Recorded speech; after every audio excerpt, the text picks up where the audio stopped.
নমস্কাৰ বন্ধু বান্ধৱীসকল, মোৰ অসমীয়া জ্যোতি চেনেললৈ আপোনালোক সকলোকে স্বাগতম জনাইছোঁ। আজি ব্ৰেডৰ এটা মিঠাই ৰেচিপি লৈ আহিছোঁ।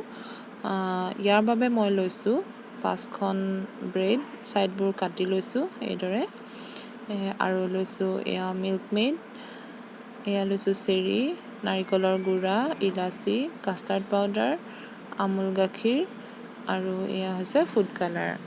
এতিয়া মই প্ৰথমে ব্ৰেডখিনি ভালদৰে বেলনা বাৰীডালেৰে ধুনীয়াকৈ পাতলা পাতলাকৈ বেলি ল'ম। এই গোটেইখিনি বেলি লোৱাৰ পাছত মই এটা ছাইডে থৈ ল'ম আৰু এইফালে এটা কেৰাহীত মই গাখীৰখিনি উলিয়াই ল'ম। গোটেই পেকেট গাখীৰ উলিয়াই লৈছোঁ আৰু ইয়াৰে আধা গাখীৰ মই এটা বাতিত ৰাখি দিছোঁ। এতিয়া এই গাখীৰখিনি গৰম নকৰাৰ আগতেই মই কাষ্টাৰ্ড পাউডাৰ 2 চামুচ ইয়াত ভালদৰে মিলাই ল'ম। এইখিনি লাম্পছ নথকাকৈ ভালদৰে মিলাই ল'ব আৰু তাৰ পাছত গেছটো জ্বলাই দিব। এতিয়া এইখিনি ডাঠ নোহোৱালৈকে খুব ঘনাই হাতেৰে লৰাই থাকিব। এইখিনি ডাঠ নোহোৱালৈকে আমি উতলাই কম জুইতে গৰমাই থাকিব লাগিব। ইয়াতে 3টা ইলাচি দি দিছোঁ সোৱাদৰ কাৰণে আৰু অলপ ডাঠ হৈ অহাৰ লগে লগে ইয়াত 2 চামুচ মিল্ক মেইড এড কৰিব। এতিয়া এয়া ডাঠ হৈ আহি আছে আৰু এইখিনি ভালদৰে লৰাই থকাৰ পাছত ইয়াত আমি দিব লাগিব নাৰিকলৰ গুড়াখিনি আৰু পুনৰবাৰ আকৌ এইখিনি ভালদৰে লৰাই দিব লাগিব। এইদৰে লৰাই ডাঠ হোৱাৰ পাছত আমি ইয়াত পুনৰবাৰ দিব লাগিব অকণমান কেশৰ। এইটো অপশ্যনেল হয়, নিদিলেও কোনো কথা নাই, কিন্তু মিঠাই যিহেতু দিলে ভাল লাগে। আৰু ইয়াত দিছোঁ মই অকণমান ফুড কালাৰটো অকণমান আৰু কাঢ়া কৰিবৰ কাৰণে। এতিয়া এইখিনি ভালদৰে মিক্স কৰি অলপ আৰু ডাঠ হোৱালৈকে আমি এনেদৰে লৰাই থাকিব লাগিব আৰু ডাঠ হৈ যোৱাৰ পাছত গেছটো অফ কৰি এটা বাতিত কাঢ়ি ল'ব লাগিব।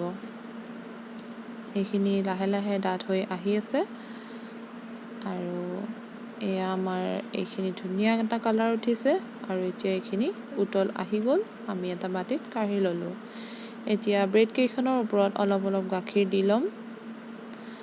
একেবাৰে শুকান হৈ থাকিলে বেয়া হ'ব, গতিকে আমি অলপ চামুচেৰে এইদৰে গাখীৰ দি ল'ম।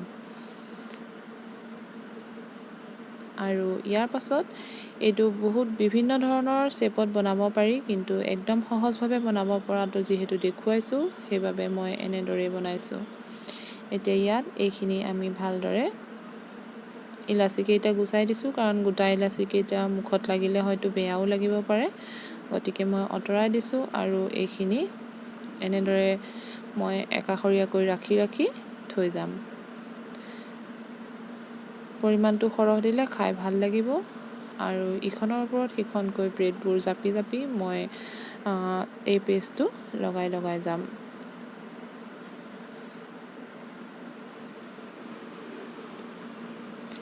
এতিয়া এই গোটেইকেইখন ব্ৰেড মই ইখনৰ ওপৰত সিখন জাপি ধুনীয়াকৈ লগাই ৰেডি কৰি ল'ম।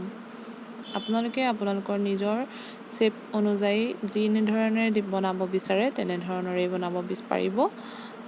খৰপচ হ'লে এনেদৰে পটাপট বনাবলগীয়া হ'লে এনেদৰেও বনাব পাৰিব। এইটো ডিজাইনটো দিয়াটো সদায় নিজৰ লগত কথা, যেনেধৰণৰে আপুনি বনাব পাৰিম বুলি ভাবে তেনেধৰণে বনাব পাৰিব। এতিয়া মোৰ এই গোটেইকেইখন দি হৈ গৈছে, মই একেবাৰে চিম্পুলকৈ চেৰিকেইটা ফালি চাৰিওফালে 4টা লগাই দিছোঁ। ইয়াত যদি আপুনি বেলেগ ডিজাইন দিওঁ বুলি ভাবে সেইটোও আপোনাৰ অপশ্যনেল কথা, আপুনি দিব পাৰিব। এতিয়া ওপৰতে মই অকণমান আৰু নাৰিকল ছটিয়াই দিছোঁ। এইটো আমাৰ বনোৱা হৈ গৈছে, বাকী থকা ক্ৰীমকণ মই ছাইডতো অকণমান লগাই দিম আৰু বাকী যিখিনি আছে সেইখিনি মই এই বাতিটোত কাঢ়ি থোৱা গাখীৰখিনিত মিক্স কৰি ল'ম। ভালদৰে আঁতৰাই ইয়াতে মই দি ল'ম আৰু ইয়াত বাকী থকা নাৰিকলখিনিও দি দিম আৰু এইখিনি ভালদৰে মিক্স কৰি ল'ম। ভালদৰে ফেটি মিক্স কৰি দিব আৰু এতিয়া এটা ডাঙৰ বাউলত মই এইখিনি দি ল'ম। ইয়াতো দুডালমান কেশৰ দি দিছোঁ। কেশৰ নিদিলেও একো কথা নাই, সেইটো ইমান চিন্তা কৰিব নালাগে, নিদিলেও ধুনীয়া হয় খাবলৈ, যিহেতু ইলাচি দিছোঁৱেই। এতিয়া এটা ডাঙৰ বাটিত ধুনীয়াকৈ মই এইখিনি বহুৱাই ল'লোঁ আৰু ছাইডে ছাইডে আৰু লাহে লাহে ওপৰত আপুনি বাকী থকা গাখীৰখিনি দি যাব, যাতে গোটেই ব্ৰেডখিনিত এই গাখীৰটো সোমাই যায়। দেখিছেনে কিমান ধুনীয়া সুন্দৰ এটা মিঠাই অতি সোনকালে বনাই হৈ গ'ল। ঘৰতে এনেদৰে থাকিলে কিবা কিবি বনাই খাই খুবেই ভাল লাগে। এয়া আমাৰ ব্ৰেডৰ মিঠাই ৰেচিপি সম্পূৰ্ণ হৈ গ'ল। আশা কৰিলোঁ আপোনালোকে ভাল পালে, আৰু যদি ভাল পালে তেতিয়াহ'লে লাইক এটা কৰিব, কমেণ্ট কৰিব আৰু ছাবস্ক্ৰাইব কৰিব, কাষতে থকা বেল আইকনটো দবাই দিব। ধন্যবাদ জনাইছোঁ আৰু আজিলৈ বিদায় লৈছোঁ।